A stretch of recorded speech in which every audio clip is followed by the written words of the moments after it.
Llevando con sus dos anak, y endereza a kinabalik eskwela Diskwento Fair si Mariel para comprar mga school supplies. Ambos estudyante na elementarya, el di su mga anak, onde por medio del barato presyo, del mga las cosas a kina Plaza Pershing, mas pwede según eleman budget kon di ilasen.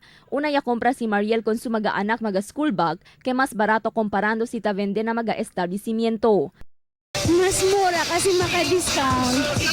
Oo. Semejantes con Mariel, llaman de la sukan también na Diskwento Fair el otros mga estudyante y mayores para sa ka-oportunidad compra mga school supplies na barato y bien affordable presyo.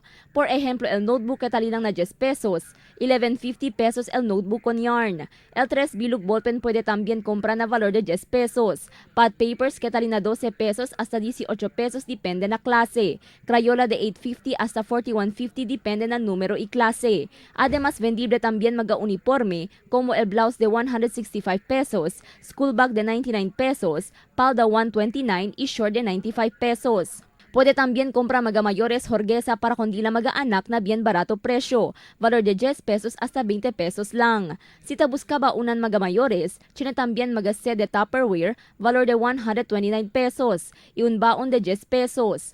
Según con el encargado del Consumer Protection Division del DTI, Engineer Isidro Ian Santos Hijo, talina 10 para 50% discount na mga produkto. 12 según del establecimiento na syudad, ella participan na aktibidad. For now, confirm ka namon 12 establishments sa Rataki, including mga department stores and mga suppliers, distributor kami na ginasambuanga. Si Miro Sedes, mostly tan-focus kami na school supplies kasi ang most importante for those mga parents, pwede sila manabil or patronize el mga discounted price ka namon man tanaw Ferrarel LDTI.